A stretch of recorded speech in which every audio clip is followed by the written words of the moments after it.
4:06. Noel Calero quiere despertar a todo el mundo con este Aero Oxígeno 2. Jean-Michel Jarre.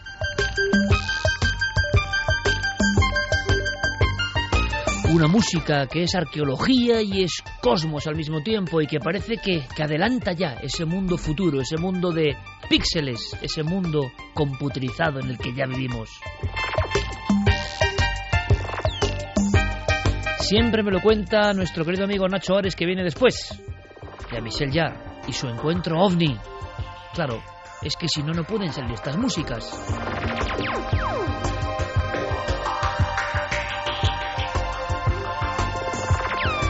Empezamos con una información interesante. Todos los amigos de Zaragoza, atención, atención, porque más que nada, no para que vayáis, sino para que lo evitéis, si queréis, ¿no? No, hombre, para todos los amigos de Zaragoza que quieran ir, de Zaragoza y del resto de España y del resto del mundo. Que vaya quien quiera porque es entrada libre. Vas a estar dando una charla, bueno, es más que nada una conversación con los amigos, ¿no? Sí, en este caso con Maricruz Soriano. Va a ser el día 10 de abril a las 6:30 de la tarde en el Hotel Centro, que está en la calle Coso 86 de Zaragoza. Bueno, por allí estaremos, tú hablando con Maricruz de muchos temas, de lo que te pregunte, porque no sabemos ni lo que te va a preguntar, además, con lo cual que es público abierto también, sí, o sea, es un foro completamente preguntar. abierto, con lo cual todos los amigos que se quieran acercar allí, verte un ratito, comprobar que eres de carne y hueso, hacer una fotito contigo, oír las chapas que das, eso. Pues con que ese se cariño acerquen al Hotel Centro, pues, en la calle Coso 86 de Zaragoza, que seguro que va a estar muy interesante. Dentro del programa que hace Maricruz, que es una gran fan, una gran periodista de este país y una gran fan del programa, y se lo agradecemos muchísimo, dentro de la campaña Charlas con Valor. Es mucho decir eso, pero ahí estaremos en Zaragoza, 10 de abril, Coso 86, 6:30. Seguiremos informando. Y teníamos, pues bueno, retazos de un montón. Vamos muy rápido con mensajes porque enseguida nos metemos con una historia tremenda, un testimonio que nos trae Javier Pérez Campos. Mira, Sombra Norteste nos dice: yo cuando vi el gore por primera vez me afectó mucho. Hoy en día, después de años, ya no siento nada y me preocupa. Day Sanz, coincido con Iker, por ejemplo, en Puerto Rico se puso muy de moda grabar las agresiones entre menores en las escuelas y ahora es distinto. Antes se grababa el evento, ahora se provoca el evento para grabarlo. Es un gran hermano que en lugar de un solo ojo tiene miles. Madre mía. Gonzalo Sáenz dice: hace 2 semanas en Vitoria alguien grabó que una mujer se había suicidado ahorcándose de una ventana de un hotel de Vitoria a tan solo 3 o 4 metros en una habitación contigua y se pasó por WhatsApp. Me enteré que llegó al hermano pequeño de un chico de Vitoria también que se suicidó hace 3 meses. Bueno, ahí estaba Javier precisamente hace horas. Seguía el rumor en toda la ciudad, que es mi ciudad, y al final nos quedamos con otro de los males, entre comillas, de la red, que como hemos visto tiene muchas luces, pero uno de los males. Ya nadie sabe si pasó, si no pasó, si ocurrió, si no ocurrió, si es un fake, si es no, ¿verdad? Sí, bueno, además dio la casualidad de que estábamos alojados en ese mismo hotel. Estuve con el amigo Enrique Chazarra. Lo primero que hicimos al entrar a la habitación fue salir al balcón para comprobar si efectivamente esa era la estructura que aparecía en la fotografía, era esa. Pero parece ser que todo viene, fíjate cómo es la historia, ¿no? También conocimos tenemos un buen amigo allí, Urco, que su padre pues trabaja en la Archaina y nos dijo que, bueno, pues eso estaba completamente desechado, la teoría de que allí se había suicidado ninguna mujer, que todo parecía venir de una noticia que había surgido en China, una mujer que se había suicidado después de participar en un reality show que fue un auténtico, fue tremendo, ¿no? Una noticia que alcanzó nuestras fronteras y alguien, utilizando toda esa noticia, pues coló la fotografía de la china suicidándose en ese hotel. O sea, lo de global Vitoria. Y lo local, ¿no? Eso es, una especie de experimento sociológico, decían también algunos, pues para ver el alcance que podía tener una falsa fotografía en el ambiente local. Y lo cierto, Iker, es que había ya una desconfianza generalizada.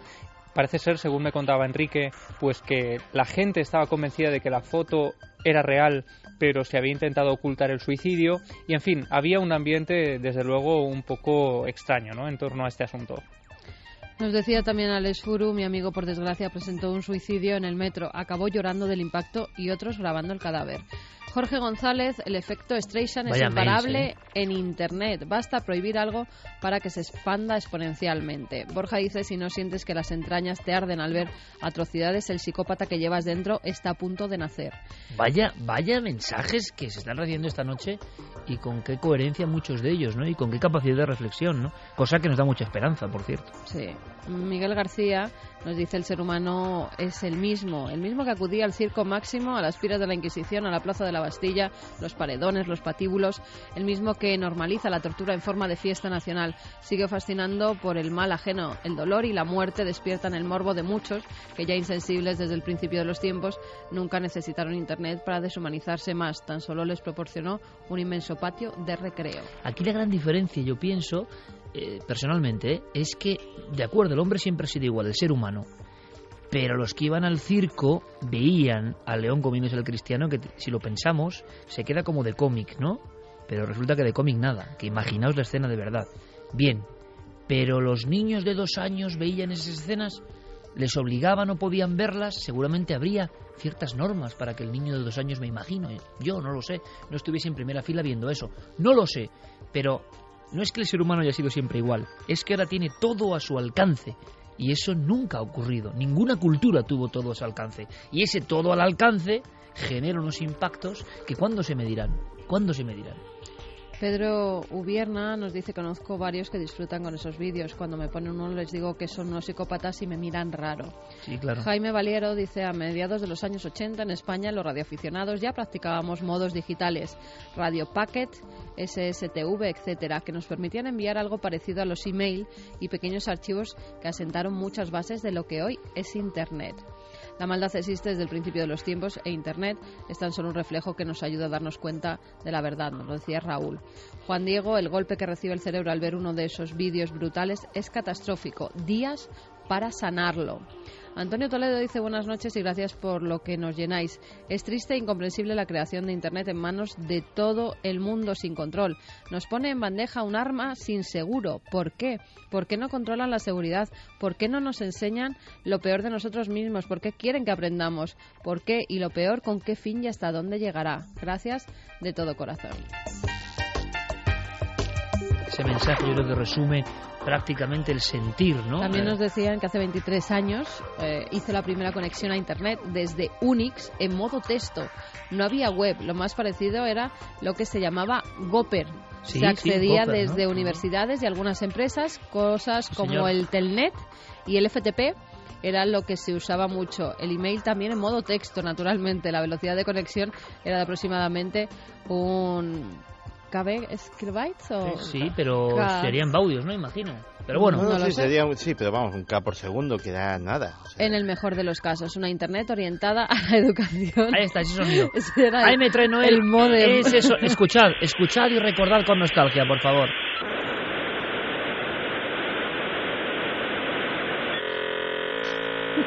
Y esto era lo más moderno hace nada.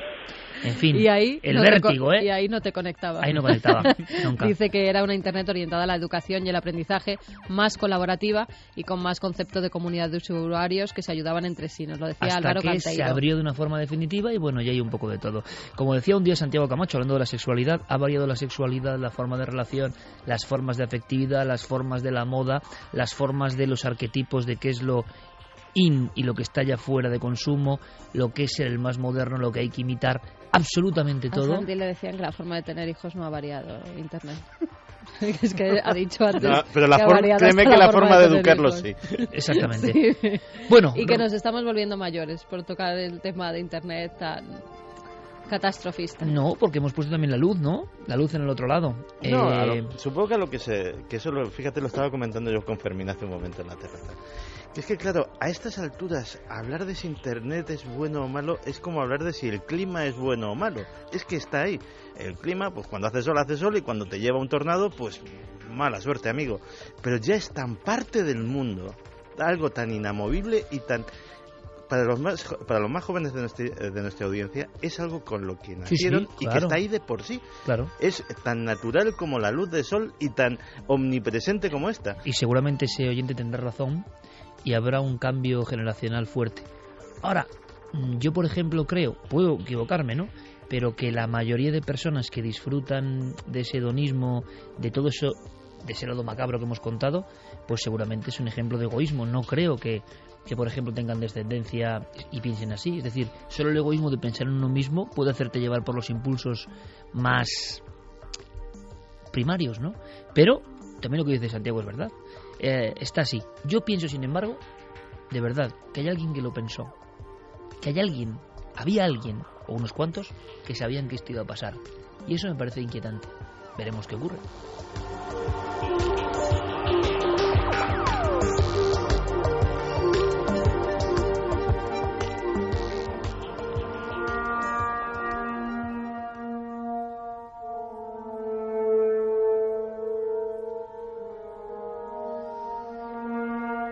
Esta historia nos ha impresionado. Esta historia no tiene nada digital. Esta historia tiene la conexión con el otro lado, posiblemente.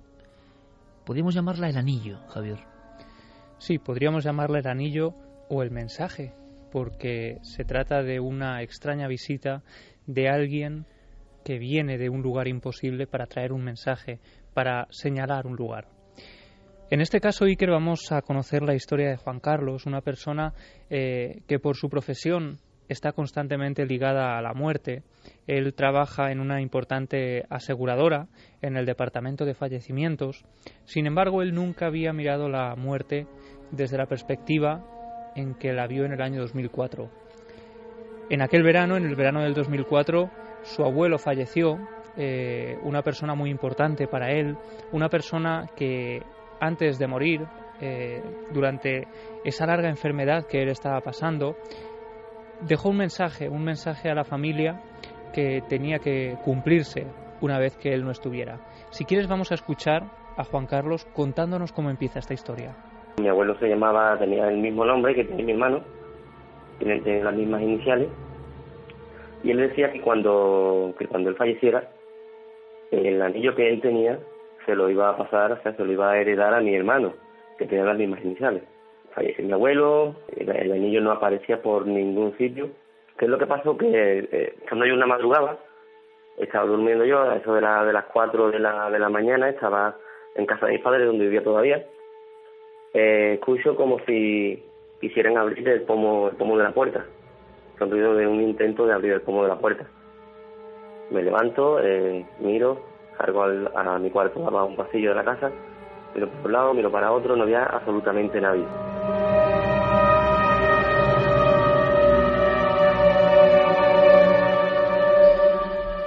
Él está completamente despierto, de hecho se levanta de la cama, como él cuenta, se incorpora, comprueba que no hay absolutamente nadie. Sin embargo, él estaba escuchando esos ruidos muy contundentes, ¿no? Como si alguien estuviera intentando entrar en el dormitorio. Es entonces cuando decide volver a la cama, pensando que puede haber sido fruto de su imaginación, y es ahí, en la oscuridad del dormitorio, cuando recibe una visita inesperada. Vuelvo para atrás, me acuesto, y en el momento de girarme veo que me encuentro a mi abuelo justamente al lado derecho de la cama. Era una persona físicamente total, vamos.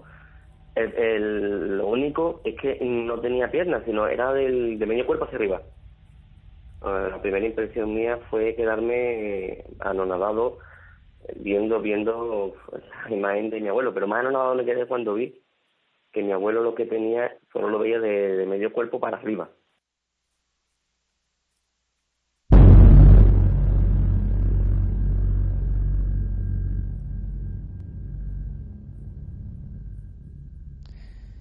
Juan Carlos se queda paralizado ante esa imagen, ante una imagen que él describe como muy chocante, ¿no?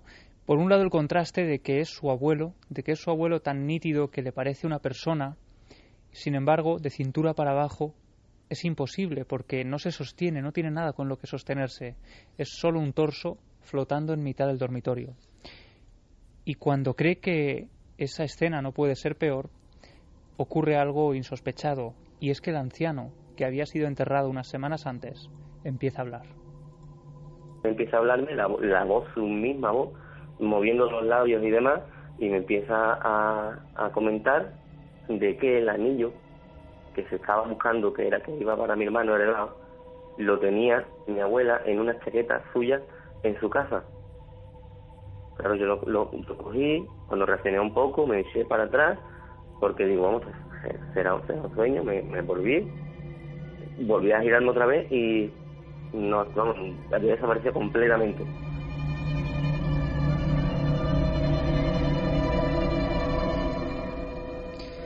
Y él se queda impresionado, intentando asumir esa escena que acaba de vivir, una escena imposible. Cree que puede haberse tratado de un sueño, porque que eso ocurra es absolutamente imposible. Y precisamente por eso, a la mañana siguiente, lo primero que decide hacer es ir a visitar a su abuela, a la esposa del difunto, para contarle el sueño que había tenido la noche anterior e intentar corroborar qué había ocurrido. Entre otras cosas, porque la mujer había asegurado que iba a donar la ropa del difunto a una residencia de ancianos, y por eso quería comprobar cuanto antes esa ubicación tan clara que el abuelo había dado la noche anterior. Y esto es lo que ocurre cuando llega. A la mañana siguiente, cuando me levanto, digo, lo primero que voy a hacer es ir a casa de mi abuela. Llamo, me abre la puerta y lo primero que mi abuela me dice, ven, entra y no te vayas a asustar. Me dice, mira los cuadros de la casa, cómo han aparecido todos. Habían aparecido los cuadros de la casa, se habían totalmente cambiado de sitio. Le comento a mi abuela lo que me había pasado esa noche, y decidimos ir los dos al armario a buscar en la chaqueta a ver si era cierto que el anillo estaba ahí. Abrimos el armario, mi abuela metió la mano en el bolsillo, efectivamente el anillo estaba en la chaqueta.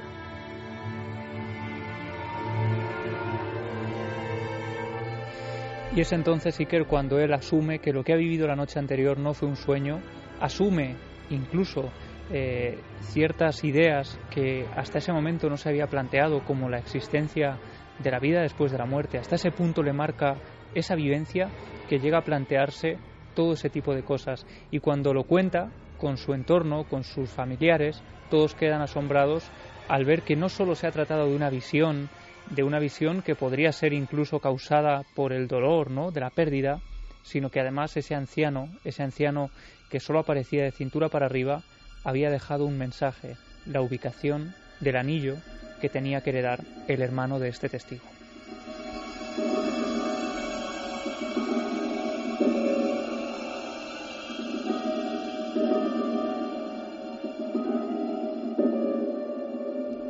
Cuatro y 23 minutos. Esto es Milenio 3 en la cadena SER y acabamos de escuchar una historia real. El anillo nos llegaba a través de un mail importante, uno de los grandes inventos de la humanidad, que duda cabe, y con esa honestidad. Ahora, menudo caso, menuda historia, vaya descripción, no sé claro si es muy normal, un torso. Es curioso porque muchos de los mitos antiguos, cuando se aparecen los difuntos, les falta parte del cuerpo, que es lo mismo que surge en toda la iconografía de lo misterioso. Por otro lado, esa difícil frontera entre la realidad y el sueño. Y especialistas, como decíamos antes, que cuando ya no creemos en nada, la puerta de los sueños es el único momento donde la psique y lo misterioso nos habla. Como ya en el raciocinio y en la vigilia hemos dejado de creer en nada, eso otro, que claro que existe, se manifiesta de la única forma que puede hacerlo ante un escéptico, sus propios sueños. Y ahí está esa delgada línea, pero desde luego alguien vuelve de la muerte para una cosa como un anillo. La pregunta escéptica y hasta lógica es, bueno, ¿y por qué no dan el secreto de la vida eterna? ¿Por qué nos dicen es prohibido, como nos contaba Santiago Camacho? Es decir, ¿por qué nos revelan algo que nos dé luz a todo el mundo? No, es todo mucho más extraño, y de repente alguien se aparece para una cosa que debe tener su importancia secreta. Pero es un caso de libro, es un caso de libro perfecto, de los que contábamos la semana pasada. Sí, además, bueno, puede que no sea una cosa fundamental para la humanidad, pero a quien le ocurre le cambia. Para siempre, es verdad. Y quizá el cometido de estas cosas es que esa persona cambie para siempre, y que ahora, quién sabe, esté cambiando a otros muchos contando este caso a través de este micrófono. En este caso parecía importante, ¿no? Porque se iba a donar esa ropa y justo antes de que se hiciera eso, se aparece ese abuelo para que el anillo permanezca en la familia como algo importante, como algo suyo que se transmite a un nieto. Claro, y también la duda, ¿no?, de por qué se aparece a esta persona, Juan Carlos, y no a la persona que iba a recibir el anillo? Pues quizá porque tenía que ser así, porque quizá la otra persona lo habría tomado como un sueño y no habría hecho el menor caso, quién sabe. Pues sueño o realidad, abrimos el archivo de Clarataoces para viajar a otro suceso, un suceso que ocurre en Mejorada del Campo, Clara, si no me equivoco. Efectivamente, en una localidad próxima a Madrid.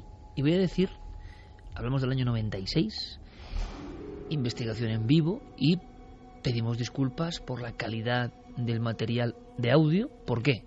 Porque, y esto es lo bonito y creo que lo agreste, ¿no?, del propio archivo de Clarataoces, en ningún momento fue confeccionado o fue investigado para su emisión o con el objetivo de ser escuchado por todos, de ser compartido. Es una investigación personal de nuestra compañera y amiga, como tantas hemos hecho, ¿no? No con un sentido puramente periodístico, sino de saber. Así que en esta grabación vais a escuchar a veces niños de fondo, voces. No os asustéis, porque todo es absolutamente natural. Exactamente, todo es natural y está ocurriendo en plena investigación, porque es una casa de 3 plantas, si no me equivoco, una casa donde nunca pasaba nada hasta cierto momento, y una familia muy numerosa. Sí, es una casa efectivamente de 3 plantas, como digo, en una localidad próxima a Madrid, en Mejorada del Campo. En esta casa vivían efectivamente 10 personas, los padres, la abuela, 5 hijas, un niño de 1 año y medio aproximadamente y su madre. Y bueno, pues las hijas son unas edades más bien jóvenes, incluso en etapa de adolescencia, ¿no? 22, 18, 16, 13 y 9 años. Además tenían 2 perros, 2 hámster y 2 pollitos. Era una familia numerosísima. Numerosísima. De ahí también la dificultad de entrevistarles, porque cuando no hablaba uno, hablaba otro y se pisaban al hablar del puro nerviosismo. Y es difícil de poder a lo mejor tener un testimonio como el que hemos tenido antes, que nos ha traído Javi Pérez Campos, que ¿no? Está grabado por Javier para ser emitido en la cadena SER, pero también lo bonito es cómo la investigadora llega en ese momento, hace ya, parece mentira, Clara, 18 años, e irrumpe en la monotonía familiar de una casa de campo y pone su grabadora, y también ahí está la verdad agreste, ¿no? Es lo que estaba pasando en ese preciso instante, de alguna forma. Sí, además tengo que decir que, bueno, me gustaría darte las gracias públicamente por casi meterme en estos archivos. Me has forzado, entre comillas, ¿no? Nada es casual, tú lo sabes. A bucear. Y claro, cuando voy buceando me voy dando cuenta de, claro, que la memoria es frágil. Menos mal que pues tengo la costumbre de llevar la grabadora. A veces no he tenido ocasión o he perdido la grabación de emitir todo, pero también tenía la costumbre de apuntar las cosas y al escuchar, por ejemplo, esta grabación, yo había cosas que no me acordaba. Como, por ejemplo, que una de las cosas que decían que les ocurría es que una flauta que tenían una de las niñas, porque estaba estudiando flauta en el colegio, sonaba sin que nadie la soplara. A veces algo tan gráfico y sencillo como eso, ¿no? Yo recordaba antes en la redacción un título de película que siempre me impresionó mucho, de la posguerra española, El diablo que toca la flauta. No tiene nada que ver, pero un sonido de una flauta que está ahí, que nadie toca, pues ya te mete en una dimensión. Vayamos punto por punto con la investigación. ¿Qué es lo que ocurría? ¿Qué pasaba? Bueno, pues ellos se habían mudado ahí en octubre del año 95 y hacia abril del año 96 ya no podían más. Es inmediato, prácticamente en cuanto llegan eso empieza a suceder. Sí, además a mí una de las cosas que me hizo sospechar en principio que pudiera tratarse de un fenómeno poltergeist más que de fenómeno de casa encantada es el hecho de que ellos venían rebotados de otra casa en Málaga, de donde procedían, en donde también habían estado ocurriendo cosas de este tipo. Y entre unas cosas y otras al final decidieron venir a Madrid y se mudan a esta casa, que como decimos es un sitio aislado en el sentido de que no hay vecinos de al lado, no, la flauta no era el vecino de al lado, vamos a decirlo así, ¿no? Un chalet unifamiliar, 3 plantas. Y bueno, pues una de las cosas que empezaron a ocurrir es ya directamente, no quizá en el primer momento, ¿no? O sea, primero empezaron cosas más sutiles, pero una cosa que coincidían 2 de las hijas es que veían un ser de aproximadamente 1,55 m, es decir, un ser pues más bien bajito, con barba vestido de negro y con ropa de época, lo que es una especie como de capuchón o algo así. Y bueno, nos lo va a contar una de las hijas, un poco así lo que ella advertía. Y la otra muchacha también lo ve pero abajo en el garaje. No puede ni entrar. En el garaje no entro, yo cada vez que entro, porque yo me voy a las 6:30 así, como si alguien está esperando a que baje, cierro la puerta y todo. Y esa mañana no podía cerrar la puerta, me ha puesto un trabajito. ¿Y es el mismo señor lo que veía o es otra persona? No lo sabemos si es el mismo o no. En una zona de garaje, en la planta baja, las niñas afirman que han visto esta figura. Bien, sí. Prosiguen los acontecimientos. En el garaje, pero también lo veían en uno de los pasillos. Que volvemos con los pasillos. Siempre la misma figura, alguien muy bajo de estatura, con una especie de barba y un capuchón. Sí, de hecho, yo les pedí que me hicieran un dibujo por separado. ¿Y está ahí? Y tenemos aquí uno de los dibujos y tenemos otro. Y vemos que se parece. Lo que pasa es que, claro, la forma de dibujar es distinta, pero las ropas, en uno de ellos un ensotanado. Observamos que no hay pies también. En otro sí hay pies. Y bueno, pues esto les producía pues una gran inquietud, porque ya eran cosas, vamos a decir, palabras mayores, ¿no? Pero para palabras mayores yo creo que podemos escuchar el testimonio de la madre, que nos cuenta cómo los fenómenos no solamente se limitaban a cosas que, bueno, podríamos decir que son más subjetivas, ¿no? Como una visión en un momento determinado, quién sabe, ¿no? Pero ¿qué ocurría también en otros lugares de la casa? Los objetos se desplazaban, se cambiaban de lugar y se escuchaban el sonido cuando estaban moviéndose solos. Yo no sé, no lo sé. Algo tiene que ser, porque no es normal de que se escuche de andar, se escuche todas las noches las cosas, se escuche de bajar y subir las escaleras. En la cocina la mesa me la dejan de ir así contra la pared. Y tengo una banqueta ahí donde tú has puesto la máquina esa o el bolso. La tenía yo abierta en la cocina y la estaban trasteando la otra noche. Perras aquí, yo no sé, las perras no ladran. Ahora sí ladran, tengo la negra, que esa no ladraba para nada y no para esa boca de ladrar. No para esa boca de ladrar. Lo que estamos viendo es una panoplia amplia de diferentes fenómenos que la han tomado con una familia, que imagino que la angustia ¿se percibía cuando estabas allí? Ellos sí estaban angustiados porque, sin ir más lejos, la noche anterior a estar yo ahí, les había ocurrido precisamente lo de una especie de visión de estas siluetas, ¿no? Y bueno, pues estaban ya un poco alterados. Toda la familia lo compartía, claro, es decir, nadie dudaba del fenómeno, nadie quedaba al margen. Había una persona que quedaba al margen hasta ese momento, que había quedado, que era la abuela. Pero no porque ella no percibiera cosas, sino porque se había intentado que mantener al margen, porque era una persona muy mayor. Y entonces habían intentado que ella no fuera, por lo menos partícipe de esos temores que tenían. Lo que pasa es que cuando la abuela toma conciencia de lo que está pasando, pues resulta que ella dice, pues es que a mí también me han pasado cosas. Entre otras, por ejemplo, que estaba en una de las habitaciones, ella estaba en la planta, digamos, superior, en la de arriba, y estaba el dormitorio de los padres, el dormitorio de la abuela y la cocina. Y en un momento determinado quisieron entrar en la habitación de la abuela y no podían. Como si alguien hubiera cerrado o atrancado la puerta, no había posibilidad de abrirla. Y hasta que no desistieron en su empeño, la puerta no se abrió. Cosa que había pasado también con una de las hijas. En el dormitorio de la hija tenía yo les pregunté que si eran religiosos, si tenían imágenes de este estilo, religiosas. Y al hilo de eso me decía que una noche, pues que estaba en la habitación, que ella sí que tenía una imagen religiosa en la habitación. El padre también intentó entrar para preguntarle algo y vio que no podía acceder a la habitación. No estaba cerrada con llave, no estaba cerrada con un pestillo, no estaba cerrada de ninguna manera.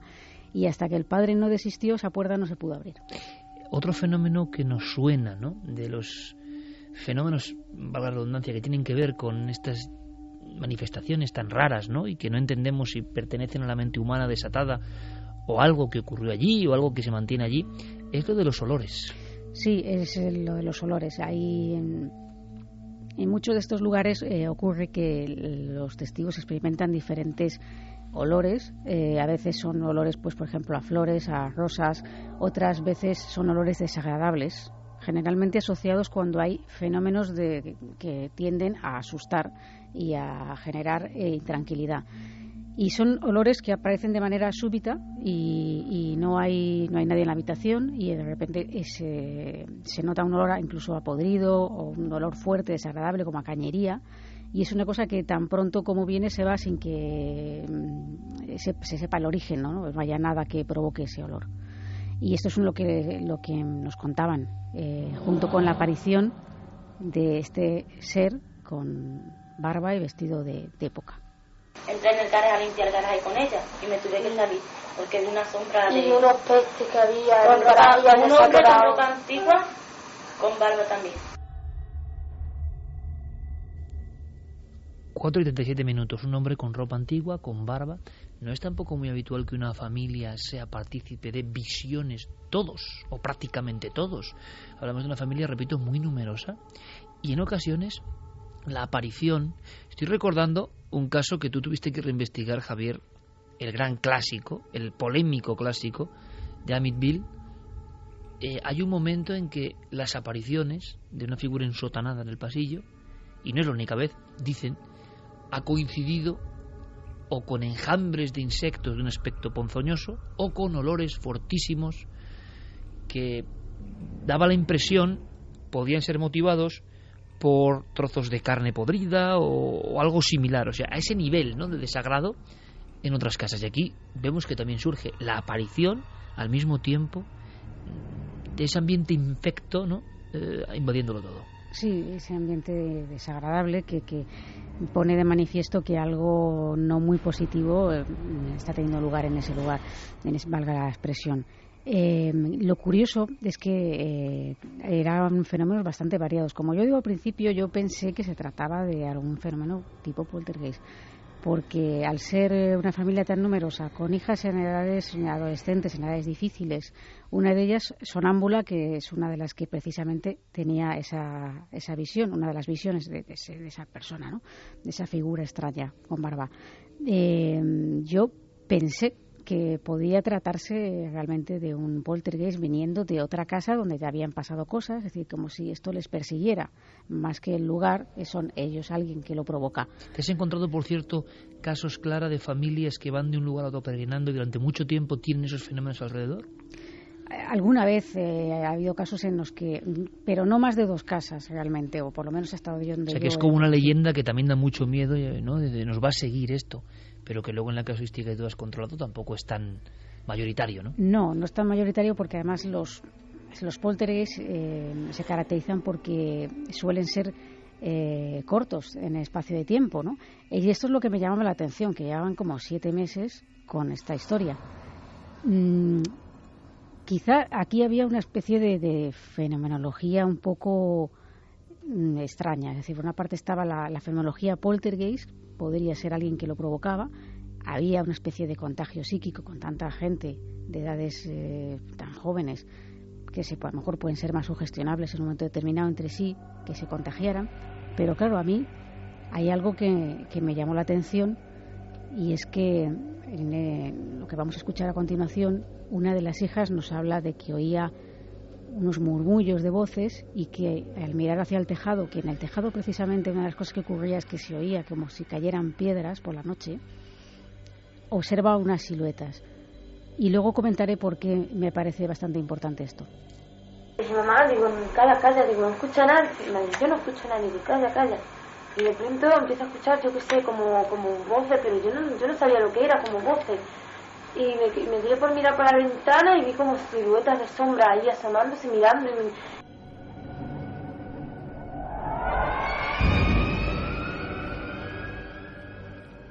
Claro, esto es algo que a mí me llamó la atención. Yo llegué a este caso, estamos hablando de unos años, si tú lo recordarás bien, en donde había un boom televisivo, programas en los que se hacían eco de todos estos fenómenos, de todos estos casos, de manera bastante despectiva.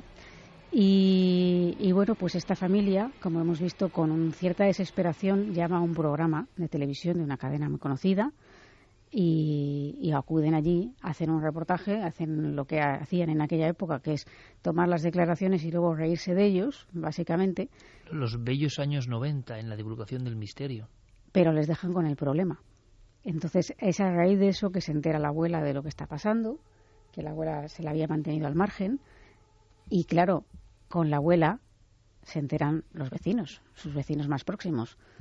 Y entonces la vecina de enfrente, de la casa de enfrente, le dice, mira, yo no os he querido decir nada para no asustaros, pero ahora que lo he visto que ha salido en televisión y que ya lo habéis hecho público, tengo que deciros que más de una vez he visto yo unas siluetas por el tejado corretear. Y claro, aquí ya no había un contagio, ¿no? Esto es lo que me llamó la atención y me pareció que quizá había un fenómeno mixto muy extraño. Hay algo que parece bastante objetivo y es los animales. Antes escuchábamos cómo una de las perras, por ejemplo, se volvía como loca ladrando a una zona concreta. Bueno, historias que hemos conocido. Pero esto sí es más anormal. La muerte de muchísimos animales en ese hogar, en tan corto espacio de tiempo. Sí, nos lo contaba en este caso el padre.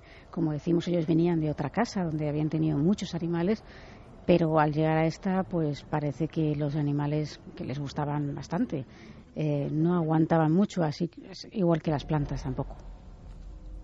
He tenido los animales y todo lo que me da. Pero machos, sí, se mueren todos. Los perros y pájaros, todos se mueren.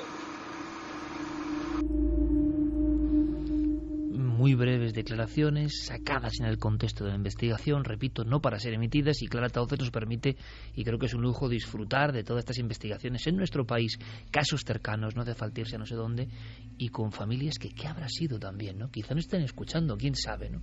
Ojalá lo hayan superado, y ojalá todo esto haya sido una pesadilla momentánea, ¿no? Pero, bueno, ahora reflexionaremos sobre cómo trataba la tele estos asuntos. De todas formas... Y qué, perdóname Clara, qué mochila les dejaba a veces a los protagonistas del misterio, ¿no? Pues sí, sobre eso quería comentar algo, y es que apenas un par de meses después de estar allí, nosotros hicimos pruebas psicofónicas con jaula Faraday en este caso, no salió nada. Nada. También en aquella época, la verdad, tengo que decir que a mí no salía prácticamente nada en las grabaciones. Hicimos fotografías, tampoco se detectó nada extraño, pero no aguantaron la presión y apenas 2 meses después de estar allí me comunicaron que se marchaban de la casa.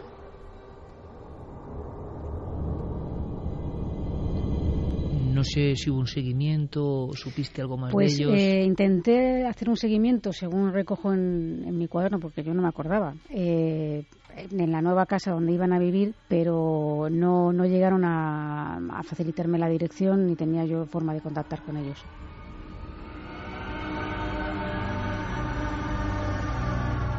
Una de tantas historias, ¿no? Que además lo ha dicho Clara muy bien,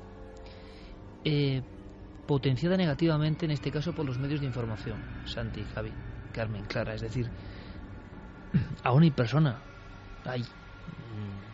que critican, ¿no? Yo creo que en eso se ha mejorado bastante en general, pero los que hemos vivido esa época y los que hemos rechazado muchas ofertas televisivas en esa época, sabíamos muy bien lo que se pretendía con el misterio.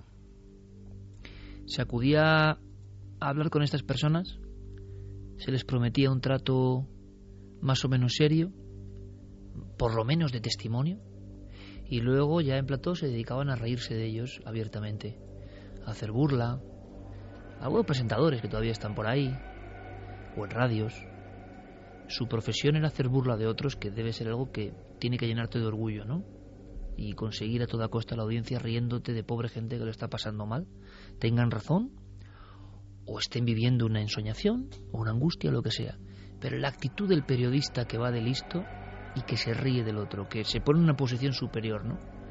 A mí lo que me sorprende es, bueno, muchos no han sobrevivido, ¿no? Muchos de estos a nivel del trabajo me refiero, porque la televisión también tiene sus normas y sus leyes y va variando, pero hay que esforzarse mucho para empezar a variar cuando todo está a la contra.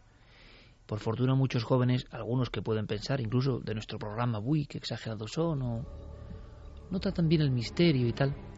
Cómo me gustaría que teletransportasen en el tiempo y que vieran lo que fue la década de las televisiones privadas cuando llegaron estos programas a reírse del misterio y lo que significaba de estigma para estas personas. Ya no es lo que estaban viviendo, sino que luego venía el listo de turno, porque siempre es el listo de turno. Las personas de la televisión se han creído siempre y nos hemos creído quizá muy listos, y vamos allí a darles nuestro consejo momentáneo y luego a reírnos a posteriori siempre, porque no fue un caso ni fueron dos. Hubo muchas familias que realmente se vieron lapidadas televisivamente solo con el objetivo de ganar la audiencia, y yo no sé si luego con el doble objetivo de reírse de estos temas y que a ver quién se atreve luego a contarlo. Es decir, si tú ves que de 3 o 4 familias se han reído a viva voz en programas de máxima audiencia, ¿qué familia que lo está viviendo va a pedir hielo a un periodista? Pues bueno, pues te fías más del brujo Morgan o de no sé quién, que por lo menos no va a ir en televisión, y igual sale trasquilado de la misma forma, ¿no? Evidentemente. Pero el daño que hizo, porque he sentido mucho lo que has comentado, una familia, ¿no? Con su verdad, que está viviendo eso. Llegaba el reportero de turno y aquello era la muerte. Las prácticas eran abiertamente delirantes y de un mal gusto atroz. O sea, se hizo todo lo que tú dices y cosas peores, el ir a filmar un vídeo presentándote como un periodista interesado en el asunto, etcétera, etcétera, y luego variar los montajes de las entrevistas, variar los montajes de los reportajes para sacar de contexto determinadas frases, determinados testimonios, etcétera, etcétera, y que el testigo pareciese un personaje a medio camino entre lo ridículo y lo patético, que no lo era, pero todos sabemos que en una sala de montaje de televisión se pueden hacer prácticamente milagros. Pero siempre en el mismo sentido, ¿verdad, Santiago? Sí. Y yo pensando, ¿era solo por la audiencia, por hacer la gracia? ¿O había un cometido, es un poco el mismo diálogo que hemos tenido antes con Internet, o había un cometido profundo, o es ser muy conspiranoico, en de verdad dejar esto a la altura de la basura durante mucho tiempo? Hombre, no sé, cuando... Bueno, perdona, Santiago. Sigue. Cuando por medio había personajillos que iban de científicos, que todavía intentan dar la nota, y estaban ahí metidos, pues hombre, da la sensación de que había... por lo menos de fondo, una labor que entraría en el mundo de la conspiración por derribar todo esto, efectivamente.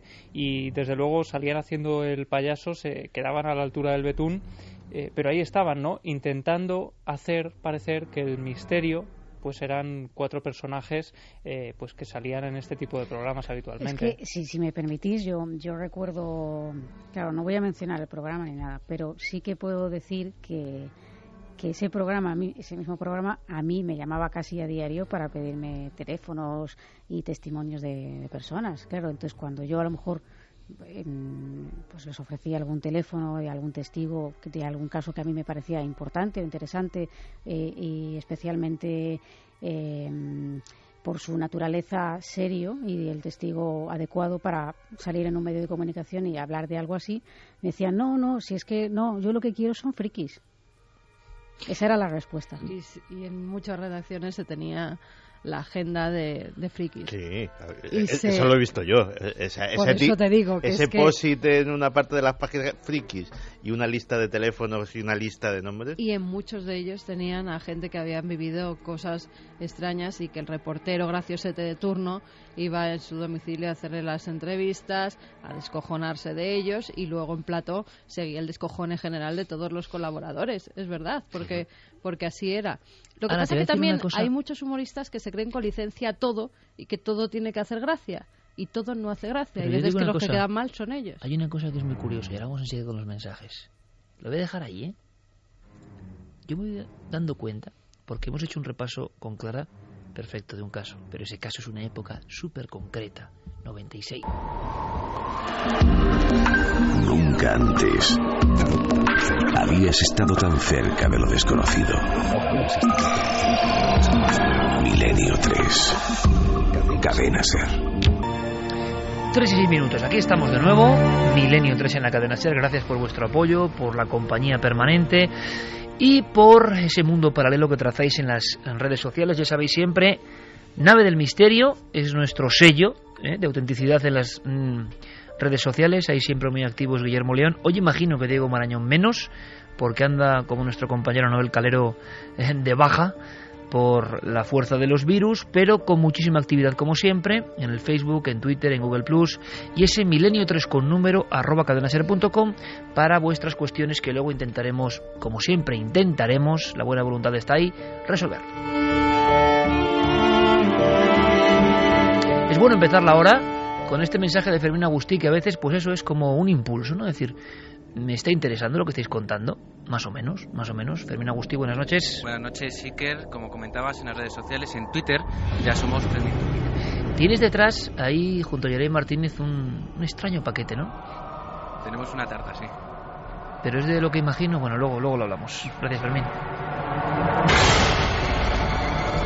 Una tarta que no hemos podido ni comer porque se nos ha atragantado después de lo de la carne. Ahí fuera estábamos hablando de Mitcantecutli, de las tallas, de San Nicolás, de la extrañísima tradición española que nos podría sorprender y también poner los pelos de punta. En fin, lo que ocurre fuera.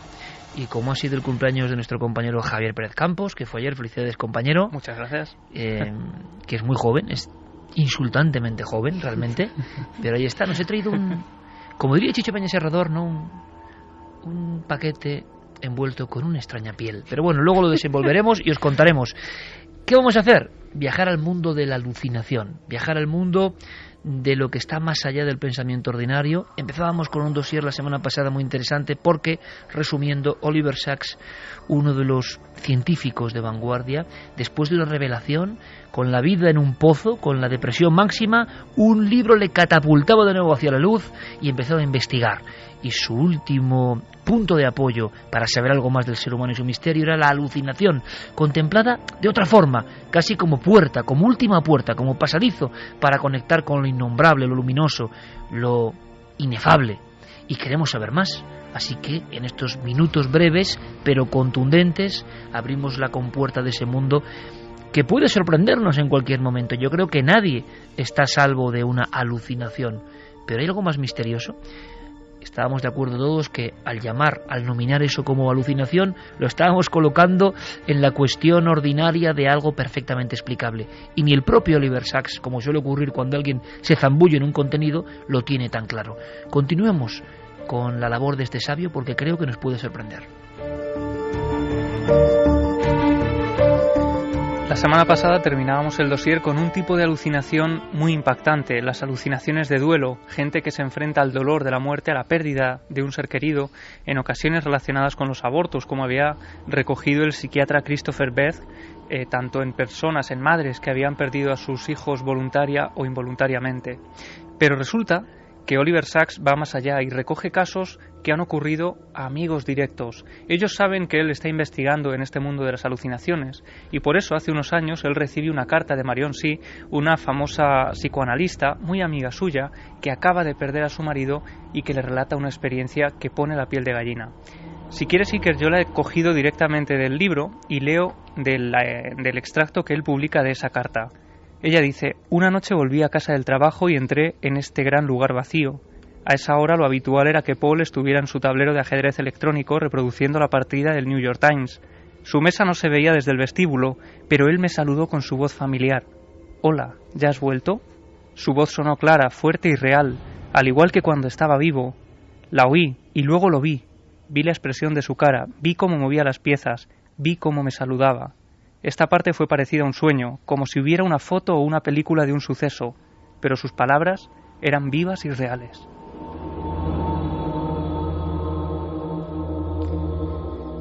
Y es que este tipo de visiones no solo están relacionados con el duelo, con la pérdida de un ser querido, sino también con un síndrome muy curioso que Oliver Sacks y sus compañeros bautizaron, y conocen como el del cine del preso. Lo llaman así porque sucede especialmente en cárceles. Desde muy antiguo está comprobado empíricamente que muchas personas que llevan meses e incluso años encerrados en pequeños habitáculos empiezan a tener y a sufrir alucinaciones de todo tipo. Sacks dice que la soledad y la oscuridad son factores que podrían estimular el ojo interior y no sabe muy bien si este cine del preso es efectivamente causa de la mente ante la soledad o quizá sea ese estado de soledad el que favorezca un contacto con algo que desconocemos. Pero aquí, compañeros, estamos hablando de algo que es característico desde la más remota antigüedad, ¿no? Es decir, hablábamos fuera de santos paranormales, que es otro gran tema, por cierto. Eremitas, iniciados de antiguas culturas, de antiguos ritos. Yo creo que, por lo que tengo entendido, buscaban siempre la soledad, la oscuridad, el aislamiento, y muchas veces, yo creo que se ha manipulado mucho todo esto.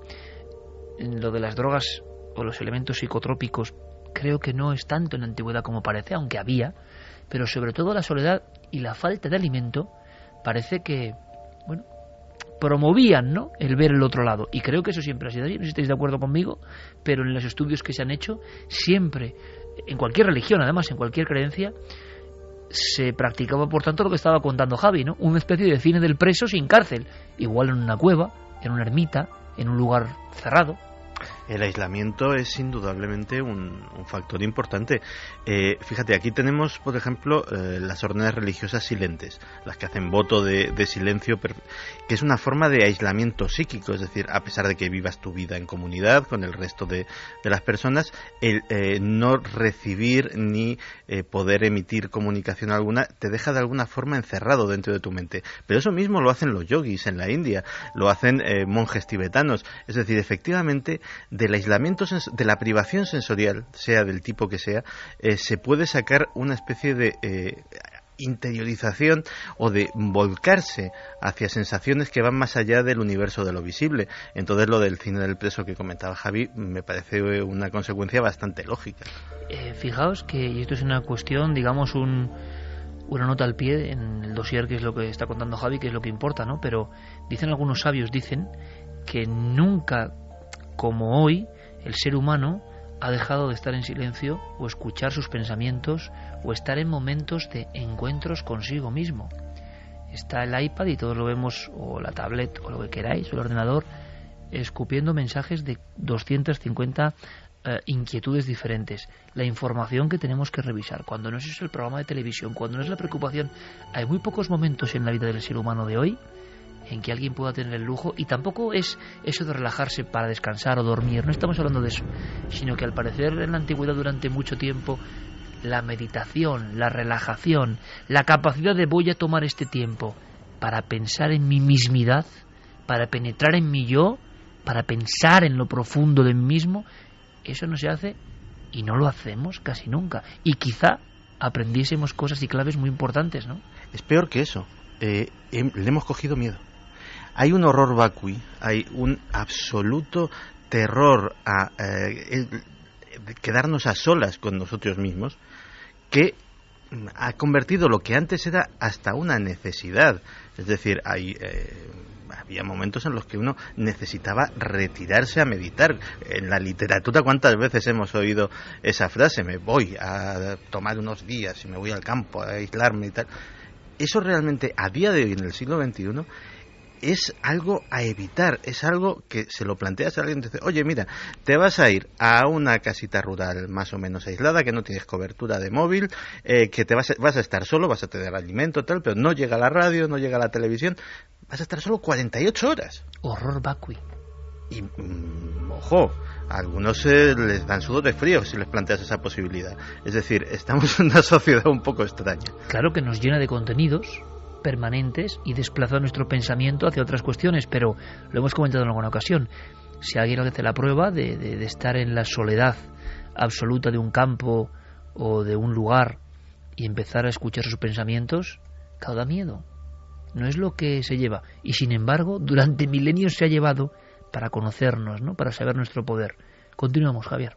Sí, de hecho, Sachs, en otro trabajo anterior a este, hablaba del cerebro como una gran pantalla de cine en la que podríamos proyectar cualquier cosa si permitíamos que nuestro entorno favoreciera esa proyección, y que la oscuridad es uno de esos factores que nos ayudan. Y también dice, por ejemplo, la música, pero la música y escuchar la música para ayudar a todo esto no es tener 50.000 canciones en un iPod e ir escuchándolas por la calle, sino sentarse, seleccionar unas músicas, cerrar los ojos o concentrarse en alguna imagen y dejarse llevar. Eso lo comentaba Sachs, Eso lo comentaba Sachs. Él hizo un trabajo muy importante sobre el influjo de la música también en la salud, llamado musicofilia, y él relataba todas estas experiencias. Es decir, es un auténtico vanguardista y que cuenta un poco lo que nosotros también hacemos a veces para intentar experimentar, ¿no? Eso lo hacemos todos los que, o casi todos, cada uno tiene sus costumbres. Os preguntaré algún día las vuestras, pero yo, por ejemplo, es muy difícil. Cuando uno trabaja, lee, busca, investiga, se encierra en sí mismo buscando la aventura de una cosa, por ejemplo, para contar en este programa, pero el proceso, ¿no?, de búsqueda personal. Yo, por ejemplo, si no lo hago con música, quizá por eso este programa siempre tiene música, porque es hijo de esa idea, ¿no? Es muy raro, aunque también debería aprender a hacerlo en silencio y suele ocurrir, pero la música como transportador de todo eso. A mí me da la sensación, es una sensación, simplemente esto es filosofar por filosofar, pero porque he leído algunas cosas últimamente, que no es malo ni bueno, pero la sociedad de hoy nos ofrece un sinfín de artefactos que son muy positivos además para el conocimiento, de luces, de destellos, para desconectarnos a veces de esa conciencia interior poderosa. Quizá podríamos aprender cosas muy interesantes, quizá innombrables, que muchos no conocerán en su vida, ese potencial interno, ese potencial de quiénes somos, ese potencial de la energía, de nuestra alma, de lo que seamos profundamente nosotros, y que lo estamos a veces desarrollando en continua acción, actividad de cosas, ¿no? El pensar en uno mismo es, como estamos hablando ahora en estas circunstancias, es una herramienta, un ejercicio que ya no se hace, ¿no? Por lo menos si esta noche alguien se decide hacerlo, mira, algo hemos ganado, ¿no? Pues fíjate, hablábamos del cine del preso, y los presos son personas, en los casos además más tremendos, en las cárceles de alta seguridad, donde se les aísla de cualquier presencia humana incluso, pues eso favorecía cierto tipo de alucinaciones. Sachs habla de que las más habituales eran el observar, por ejemplo, una flor que crece en determinados parajes desérticos, por ejemplo, el observar pequeños seres, incluso diminutos, al cabo de varios meses de encierro, que entran por la rendija de la puerta. Pero una de las visiones más terribles... Seres que entran por la rendija de la puerta. Eso es, seres pequeños que en la antropología, por ejemplo, aparecerían como enanos, ¿no? Como los gnomos. Pues esos eran otros tipos de visiones. Pero hay otro más terrible, y como siempre Iker, que los neurólogos relacionan con la culpa, con el sentimiento de culpa, y es cuando el criminal veía una especie de figura flotando que atravesaba la puerta.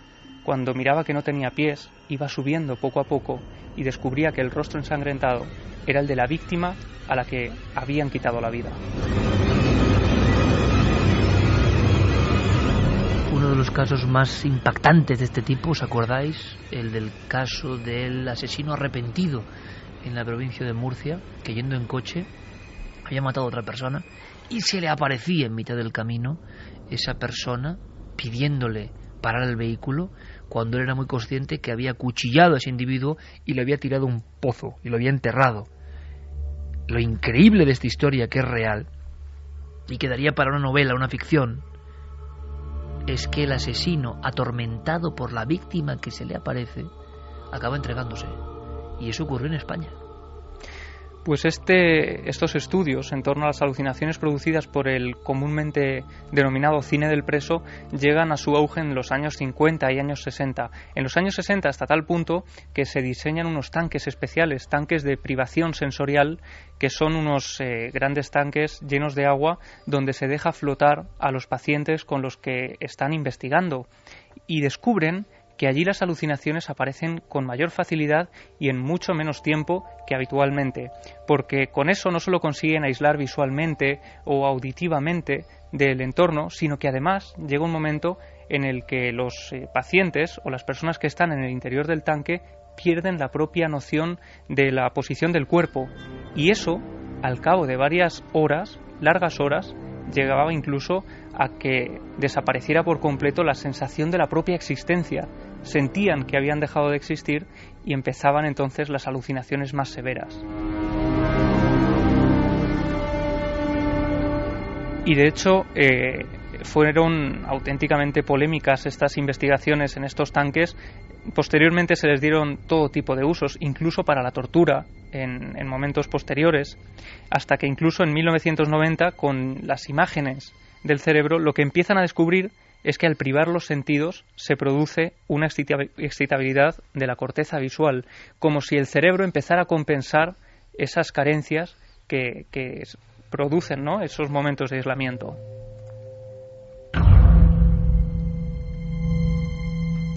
Pero Sachs continúa por el mundo de las alucinaciones visuales y habla de unas que son especialmente terroríficas y que producen una gran angustia en los testigos, que es la de verse a sí mismos, la de los doppelgangers, gente que está en los operatorios y que de pronto siente que sale del cuerpo, que es incapaz de regresar y se ve como si estuviera flotando desde el aire, y que son capaces, a veces incluso, de describir escenas a las que ellos no han asistido.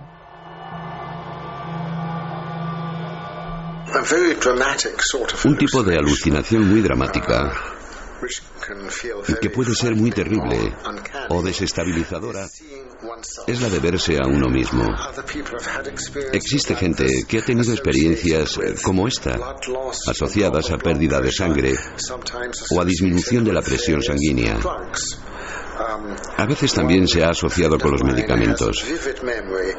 Una amiga mía tiene un recuerdo muy vivido de una experiencia extracorporal que tuvo hace más de 50 años. Estaba de parto y los dolores que estaba padeciendo eran muy severos. Tal y como se hacía en Inglaterra hace 50 años, le ofrecieron algo de heroína para el dolor.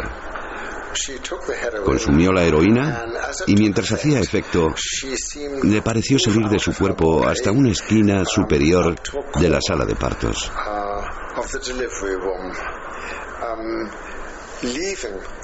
Su cuerpo y el dolor quedaron abajo, pero su conciencia, su esencia, parecían estar en lo alto. Después de un par de horas, cuando el efecto de la heroína pasó, regresó de nuevo a su cuerpo y volvió el dolor.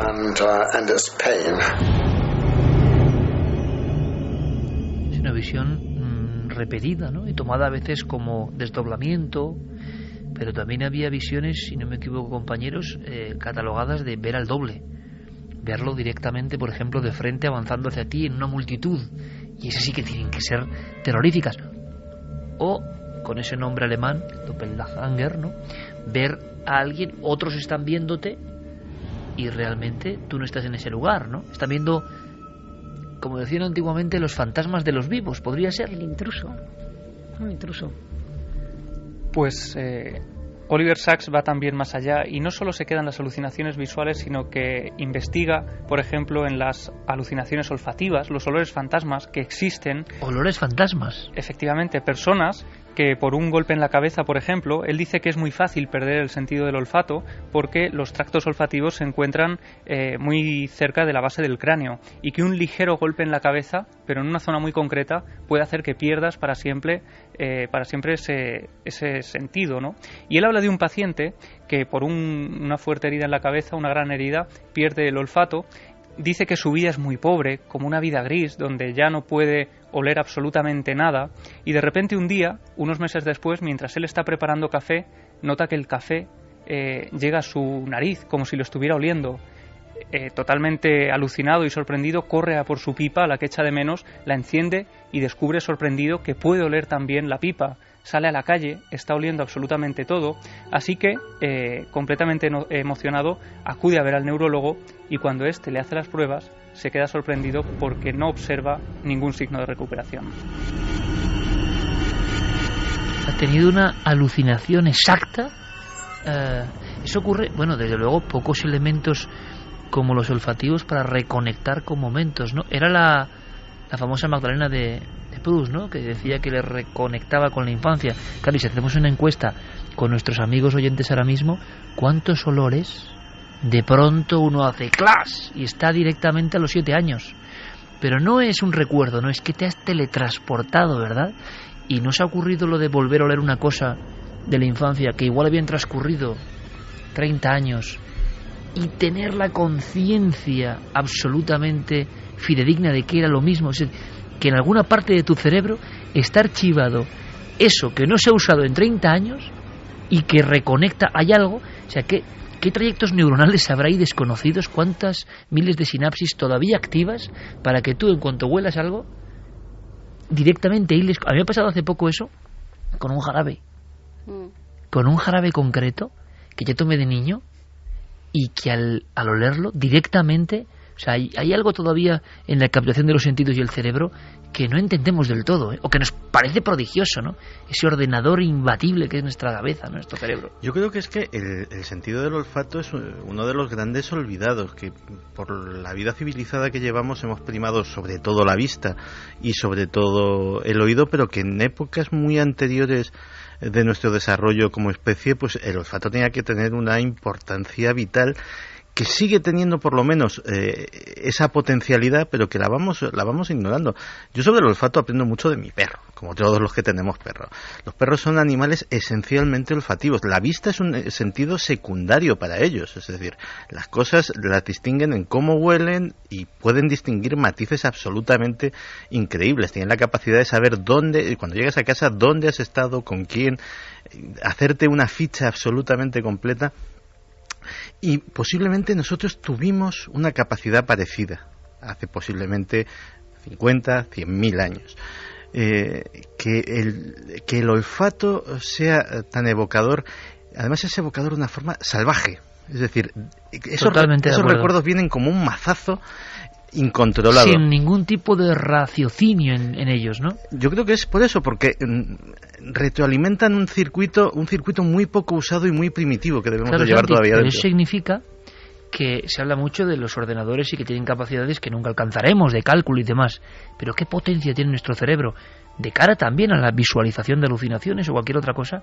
Cuando en un milisegundo que tú hueles algo, se ha despertado un área que tiene una superficie dentro del cerebro, pero ¿y cuánto tiempo lleva inactiva?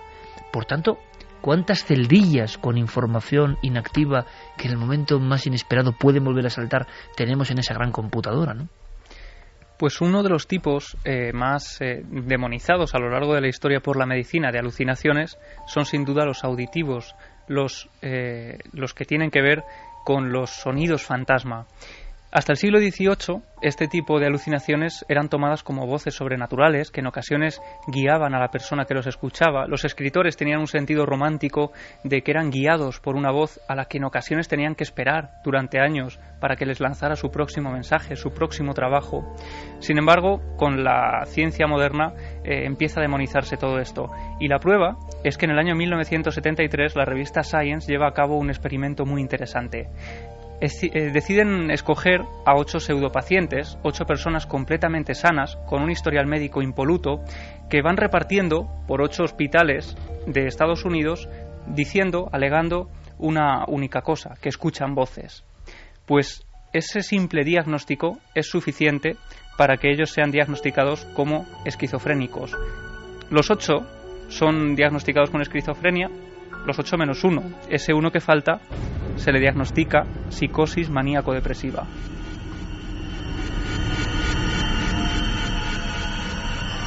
Y dice Sachs que este experimento de la revista Science pone de manifiesto que la sociedad en general está corrompida por la creencia casi esquemática de que oír voces significa locura. Y de hecho el propio título del artículo es, yo creo que muy gráfico. Dice acerca de estar sano en un medio enfermo. Es lo que hablamos antes. Si alguien ve una imagen que puede ser un fantasma, ¿por qué no? Es alucinación. Se acabó el problema. Si alguien escucha una voz, es esquizofrenia. Se acabó el problema. Y evidentemente habrá un gran porcentaje de visiones que son alucinaciones generadas por el cerebro y habrá un gran porcentaje de voces que son causadas por la esquizofrenia.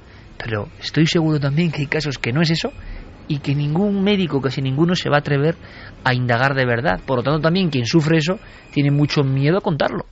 Claro, con el tiempo además se ha ido radicalizando, pero en el siglo XIX todavía estaba todo aún en un limbo en el que no era ni una cosa ni la otra, y de hecho se llevaron a cabo algunos experimentos, algunos censos incluso, bautizados como alucinaciones de los cuerdos, Censo Internacional de Alucinaciones de los Cuerdos en Estado de Vigilia. Alucinaciones de los cuerdos. Eso es.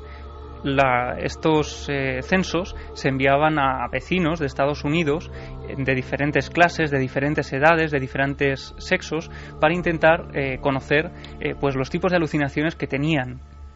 Y fíjate, uno de esos censos que se realizan sobre 17.000 personas da unos resultados sorprendentes. Un 7% dice haber escuchado a lo largo de su vida sonidos fantasma. De ese 7%, un alto número son voces cotidianas, en ocasiones que incluso dicen tu propio nombre, pero lo sorprendente es que un alto porcentaje está relacionado con voces que los testigos relacionan con lo sobrenatural y en ocasiones también con lo divino. Y el propio Sachs ha tratado a gente con este tipo de alucinaciones auditivas. Si quieres vamos a escucharlo contándonos uno de esos primeros casos. Escuché hablar de esto por primera vez en los 70. Fue una anciana en una residencia. Ella me describió cómo se había despertado una noche escuchando canciones. Nuestras canciones sonando muy alto. Su primera impresión fue, por supuesto, que alguien tenía encendida la radio a gran volumen. Estaba asombrada y, de hecho, enfadada porque alguien estuviese escuchando la radio a ese volumen en mitad de la noche cuando todo el mundo dormía. Pero se sorprendió bastante al comprobar que la gente seguía durmiendo. Fue en busca de la radio, pero no pudo encontrarla. Resultó que había escuchado que un empaste en un diente puede a veces captar ondas de radio. Y se puso a pensar en ello. Eran exclusivamente canciones que ella conocía y se repetían una y otra vez, o simplemente fragmentos de canciones. No había comentarios. Con el tiempo empezó a comprender que la radio estaba en su cabeza y que estaba alucinando. Hemos hablado de la experiencia de Di Francesco, hablando de las Torres Gemelas también, de lo que ocurrió allí, y es el ejemplo de una voz imperativa, ¿no? Aquel levántate que yo he comentado porque me impresionó la historia de Di Francesco. Alguien que nos obliga a hacer algo. Una voz interior, pero que eres tú mismo, es otro que habla por ti, es otro que te habla a ti, es tu otro yo. ¿Quién es? ¿Habéis oído alguna vez vuestra voz interior? ¿O se tiene miedo de decir esto? Porque podríamos rematar este dossier doble, Javier, y yo creo que además es lo lógico, cuando el propio investigador que se mete en esto es testigo. Voces imperativas, voces que te obligan a tomar cierta opción y sobre todo en momentos, como decía antes Clara muy finamente, de shock emocional, ¿no? Hay algo que parece que se desliga de ti, que no habla por ti, que es otro y que te está ordenando cosas, ¿no? Sí, son voces que Sachs dice te cambian la vida, en ocasiones te dan la vida una vez más. De hecho, él hablaba, por ejemplo, de los ataques extáticos, gente que en un momento determinado, en ocasiones siendo atea, sin tener ninguna preocupación por lo trascendente, escucha algo que durante unos segundos le supone una auténtica revelación y cambia para siempre su estructura de vida. Habla, por ejemplo, de un hombre que va en un autobús, sufre uno de estos ataques extáticos y durante unos segundos dice que llega a comprender tantas cosas que luego es incapaz de contarlas. Pero eso le convierte en un auténtico personaje religioso que se da, pues, empieza a creer en todo lo sobrenatural. Es un momento de iluminación repentino, drástico, inesperado. Y que te cambia la vida. Y de hecho, él habla también de voces, como decíamos, que salvan vidas y que a él mismo le ha ocurrido. Si quieres, vamos a escuchar contándonos su experiencia de la voz de nuestro compañero Julio, pues explicándonos una de estas partes que aparecen en el libro donde él relata cómo una voz le salva la vida. En una ocasión en que estuve en peligro, mientras intentaba bajar una montaña con una grave lesión en la pierna, oí una voz interior que no se parecía en nada al balbuceo de mi habla interior. Me costó muchísimo cruzar un riachuelo con una rodilla dislocada. El esfuerzo me dejó aturdido, inmóvil durante unos minutos, y a continuación, una deliciosa candidez se apoderó de mí y pensé, ¿por qué no descanso aquí? ¿Y si me echo un sueñecito? Pero inmediatamente oí la respuesta de una voz poderosa, clara y autoritaria. No puedes descansar aquí. No puedes descansar en ninguna parte. Tienes que continuar. Encuentra un paso que puedas mantener y no pares. Esa buena voz, la voz de la vida, me animó y me dio una decisión. Dejé de temblar y no volví a flaquear. ¿Sería la misma voz que dijo levántate a Ron Di Francesco? ¿Es posible que esas voces creamos que somos nosotros y sean otra cosa? ¿Tiene que ver con esas entidades que a veces nos protegen? ¿Cómo concluimos, Javi, este dossier? Bueno, él dice aunque no podemos saber cuántos intentos de suicidio se han evitado gracias a una voz, sospecho que no es algo infrecuente. Y es que también a lo largo de sus investigaciones ha recibido decenas de casos de gente que está a punto de quitarse la vida y segundos antes escuchan una voz disociada al yo, una voz que no es la suya, una voz en ocasiones del sexo opuesto. Y uno de sus casos más cercanos es el de una íntima amiga, Liz, que sufre una ruptura sentimental, que está pasando un mal momento y que está a punto de tomarse una gran cantidad de pastillas para dormir para quitarse de en medio.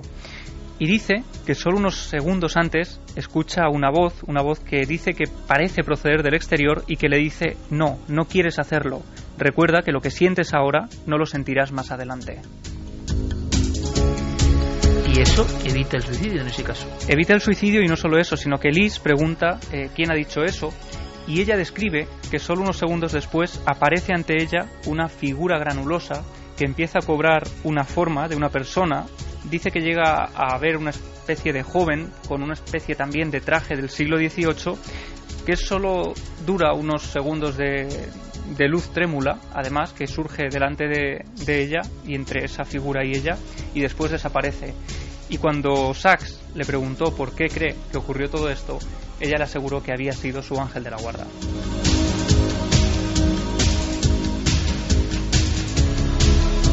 Hablaremos de estos personajes porque desde luego están en la frontera de lo científico, lo religioso y lo paranormal, y creo que será un buen dossier. Vamos ahora con vuestras preguntas, vuestras cuestiones. Milenio te responde, ya sabéis que hay un buzón, milenio3 con número @cadenaser.com. Creo, por lo que intuyo y he podido sondear, que hay algunas bastante complicadas. Vamos a ver si podemos dar alguna respuesta. Buenas noches, amigos milenarios. Es un placer saludarlos desde San Pedro Sula, Honduras, en el corazón de América Central. Mi pregunta es que en los años 80 yo vi un documental sobre un video que hablaba de extraterrestres.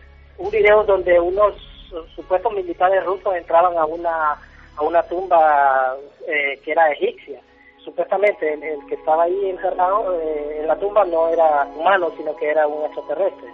Cuando abrían la tumba se desprendía un gas y todos los ahí presentes tenían que salir inmediatamente porque parece que era tóxico el gas. Mi pregunta es: ¿es real o no sobre el video? Y bueno, eso es todo, y un saludo a todos ahí, los de Milenio 3, y a todos los que escuchan también desde aquí, desde Honduras.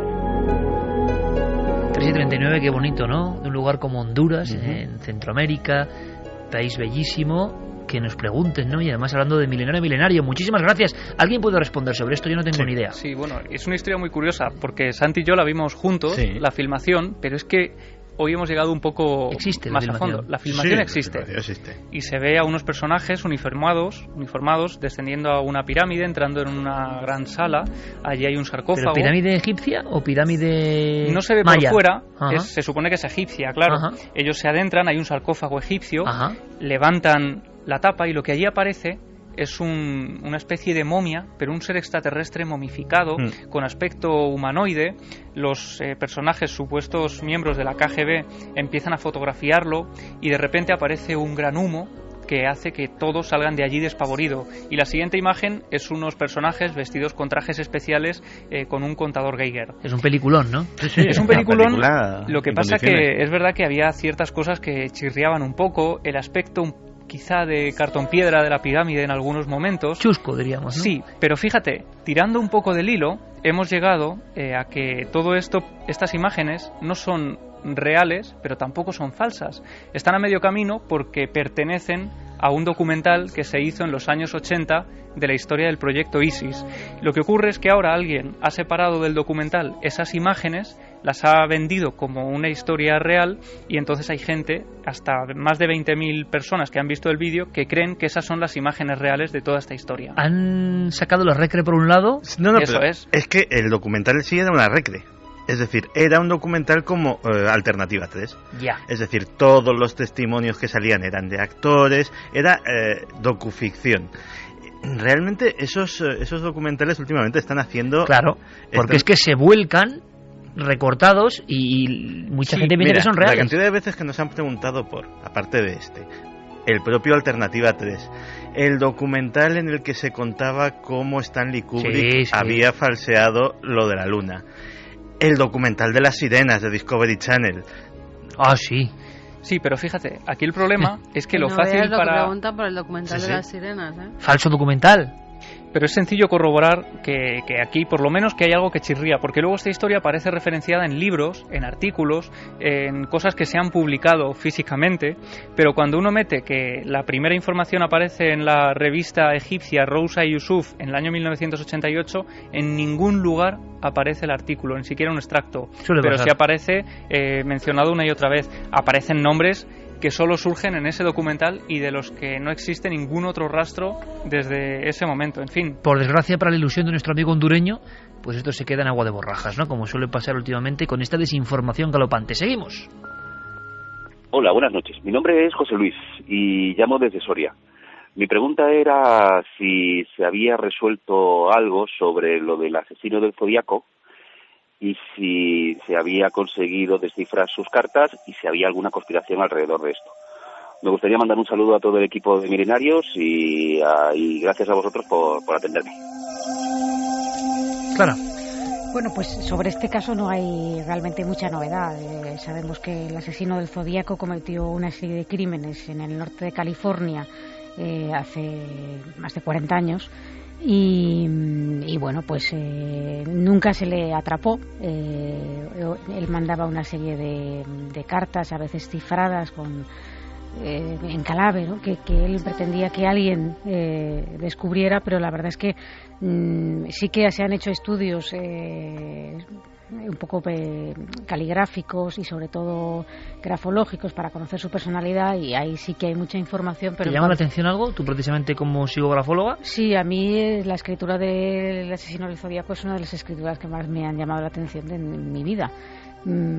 Quizá al quien la vea pensará, bueno, pues parece una escritura hecha con mucha claridad y muy bien, muy redondita y muy bien y tal, ¿no? Pero es una escritura terroríficamente monótona, que en grafología esto es... como un robot. Exacto.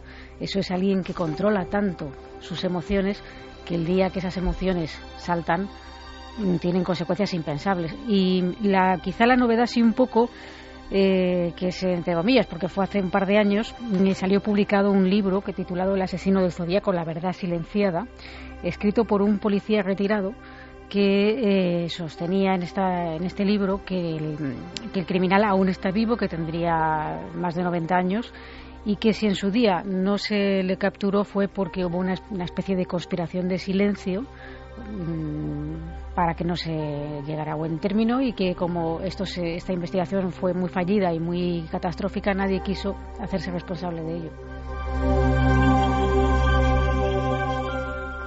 Hola, buenas noches. Mi nombre es Jaume Tort, llamo desde Vilanova de Geltrú, Barcelona, y la pregunta que quería haceros era sobre el programa que hicisteis de las grabaciones en 440 que se están haciendo actualmente. Lo que pusisteis era 432 y quería saber si era posible de algún modo adquirir grabaciones en 432. Gracias. Vamos a ver, adquirir grabaciones, si hay, y en internet se puede encontrar información, hay algunos grupos, contadísimos, que graban su música en ese formato. Otra alternativa, esta es de muy reciente aparición, de hecho yo no la conocía cuando hice ese programa, es que ya hay un reproductor para los dispositivos estilo iPhone, iPad, iPod, etcétera, etcétera, que es un programita con el que directamente la música que tienes en tu librería ya te la pasa a 432. Ya la escuchas directamente en 432. Solo con esa aplicación, pues es muy interesante. Solo con esa ¿no? aplicación, sin ningún tipo de proceso. Y notas ese no sé qué sé yo distinto. Sí, se oye genuinamente distinto. Y luego, pues hay en internet también hay incontables tutoriales. Pones pasar música de 440 a 432 y el proceso, teniendo un programa de edición de sonido, es algo complejo, lleva un ratito por canción, es bastante trabajoso, pero evidentemente se puede hacer con grabaciones digitales.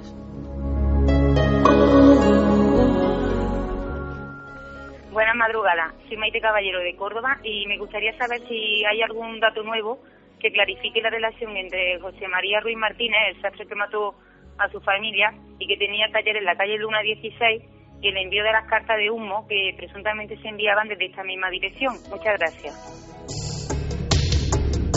3:46, bueno, es la casa donde estuvisteis realmente. Bueno, sí, la casa donde el sastre mata a toda su familia. Es la casa donde el sastre, no es la sastrería. Exactamente. Y la sastrería la tenía en Luna 16 y a ese sastre, antes de cometer sus crímenes, en la casa terrorífica donde estuvisteis Clara y Carmen hace un par de semanas, se recibían esas misivas extrañas de seres raros, rompecabezas, rompecascarón, eran cosas como crípticas.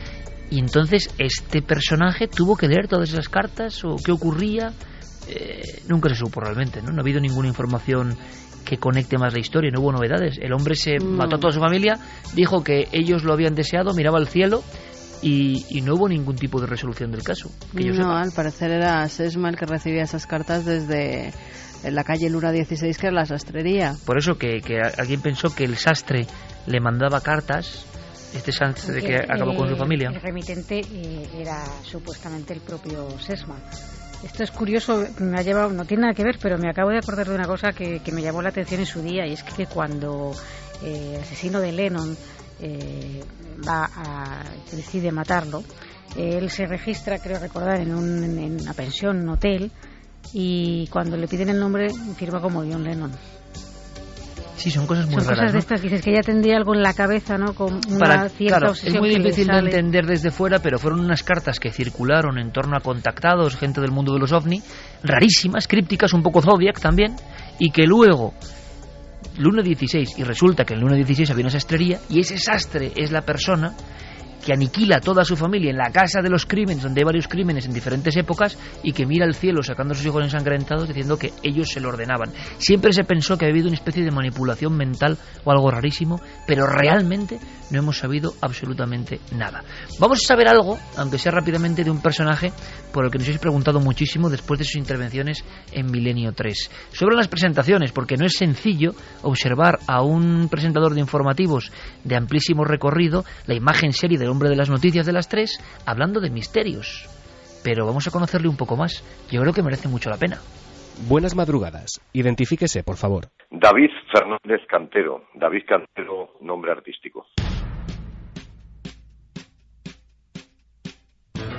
David Cantero, compañero, buenas noches. Buenas noches. ¿La que has liado? La que hemos liado. Ponte tú que eres un tío guapete, que no sé qué, tal. Joder, ya me la han quitado la idea, ¿no? Bueno, pues al parecer ahora les vamos a ofrecer una información que me van a pasar en este momento porque no la tengo, discúlpenme. Siempre soñé con que existiera un programa como Cuarto Milenio. ¿Perdona? Cámara 3. Les pedimos disculpas por ese error. Ya saben que pueden volver a ver los reportajes de Informe Semanal en nuestra página web. Me gusta Cuarto Milenio, me gusta lo que hace Iker y lo que hace todo su equipo. Que sepas que soy fan tuya mogollón. No sabes qué esperar. Esto es Informativos Telecinco, así comenzamos hoy. Impecable. ¿Eligió usted al misterio o el misterio le eligió a usted? Pues era inevitable el encuentro.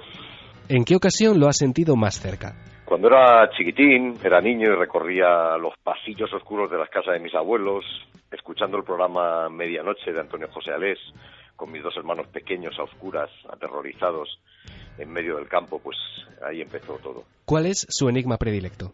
A mí me fascina el fenómeno ovni. Llevo toda mi vida deseando tener un avistamiento, pero de los de verdad, como en encuentros en la tercera fase, algo así. Indíqueme un lugar mágico al que siempre querría volver. La estación de las Nuevas del Marqués, en Ávila. ¿Y uno al que jamás regresaría? Pues la verdad es que nunca se sabe ni a dónde hay que regresar, ni por qué, así que no digo que no regresaría. ¿Somos producto del azar y la evolución o hay algo más? Yo siempre quiero creer que hay algo más, siempre. ¿Qué hay más allá de la muerte?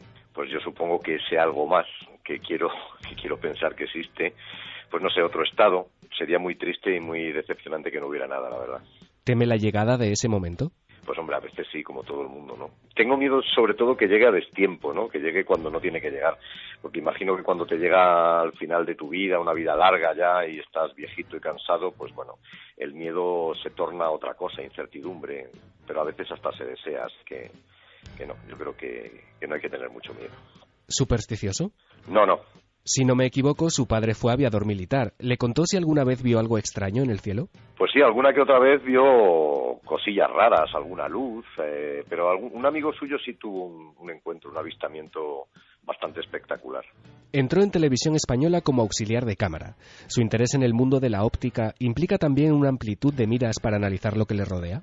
Pues sí, yo empecé como auxiliar de cámara, luego me hice cámara de estudio, luego fui reportero gráfico durante más de 15 años y eso de ver buena parte de la vida a través del visor de las cámaras, a través del objetivo, pues te hace ver todo de otra manera, ¿no? Con cierta distancia, que te hace soportar cosas terribles que tienes que ver, pero también te da más capacidad de análisis, ¿no? Ves la vida como en la pantalla de una televisión en chiquitito, ¿no? Otra de sus facetas poco conocidas es la de pintor. ¿Es el arte una llave que abre puertas invisibles a otra realidad? Pues absolutamente, sin ninguna duda. Es que yo creo que ese sí que es un gran misterio y cada vez que me pongo frente al lienzo y empiezo a dejarme llevar, es verdaderamente inaudito, ¿no? El proceso, y cuando te abstraes realmente es increíble, es un gran misterio. ¿A qué noticia le encantaría dar paso? Pues al descubrimiento de una cura real, total, definitiva para el cáncer y para otras enfermedades. ¿No cree que últimamente los informativos parecen ediciones extendidas de Mundo Insólito? Sin duda. Bueno, hay muchos más temas terroríficos en cualquier informativo de cualquier cadena que en cualquier programa dedicado al misterio, a lo paranormal, ¿no? Las noticias a mí sí que me dan miedo, hay noticias que me dan terror. Hay quien piensa que ver al señor de las noticias hablando de von Däniken o del programa Medianoche es un hito para el mundo del misterio. ¿Usted qué opina? Hombre, yo no creo que sea un hito. Hombre, puede ser que es curioso, ¿no? Pero bueno, detrás de los señores que damos las noticias hay personas, somos como todo el mundo, tenemos aficiones diferentes y entre las muchas que tengo yo, pues están estas cosas, ¿no? ¿Qué nos vamos a encontrar en el viaje de Tanaka? Pues lo primero, un país tan lleno de misterios y enigmas, un país tan desconocido como Japón, ¿no? También hay mucha esperanza y ganas de vivir, de descubrir cosas, un gran enigma y a lo mejor también un gran amor. ¿En qué cree David Cantero? Yo creo absolutamente en el esfuerzo, en la perseverancia y por encima de todo en el amor por mis hijos y por mi mujer y mi familia. ¿Cuál ha sido el fregado más grande en el que se ha metido? La tarea más inmensa que conozco en el mejor sentido de la palabra, o el mayor fregado en el que me he metido sin duda es, y el que supera a todos, es la tarea de ser padre y además hacerlo bien. Es una tarea muy complicada e inmensa. Yo creo que ese es el mayor fregado en el que me he metido. Si piensa en su infancia, ¿la imagen que aparece en su memoria es? Bueno, pues a un chavalín muy inquieto, muy travieso, correteando por el campo, subiendo a los árboles, a los riscos, jugando entre las vías del tren, inventando siempre juegos nuevos, haciendo trastadas. Así era yo. ¿A quién le encantaría haber conocido? Pues al pintor Paul Klee, por ejemplo, ¿no? Entre otras muchas personas interesantes que ha habido en la historia. ¿A qué tiene miedo? Pues a que le pueda suceder algo malo a mis hijos. Ese es mi único miedo de verdad. Un libro y una película. Entre miles de libros te elegiría uno que me encante, que recomiendo vivamente, que se llama Crónicas Marcianas, de Ray Bradbury. Ray Bradbury tiene montones de libros maravillosos. Y una película, pues Horizontes Perdidos, de Frank Capra. También entre miles de películas que me encantan. Un pintor y un músico. Pues volvemos a Paul Klee, que es mi pintor favorito, y un músico, Thomas Newman. Acabemos con un vicio confesable. Pues sin duda alguna, el judo. El judo es mi vicio más sano y más confesable. Es más que un vicio, es una pasión. A mí me encantan las artes marciales, soy judoka y pocas cosas me gustan más que meterme en el tatami y compartir con mis buenos compañeros un entrenamiento y unos cuantos randoris, unos cuantos combates. Me lo paso de maravilla haciendo judo. Gracias por su colaboración. La identificación ha sido completada con éxito. Desde este momento puede considerarse de forma oficial y por méritos propios uno de los nuestros.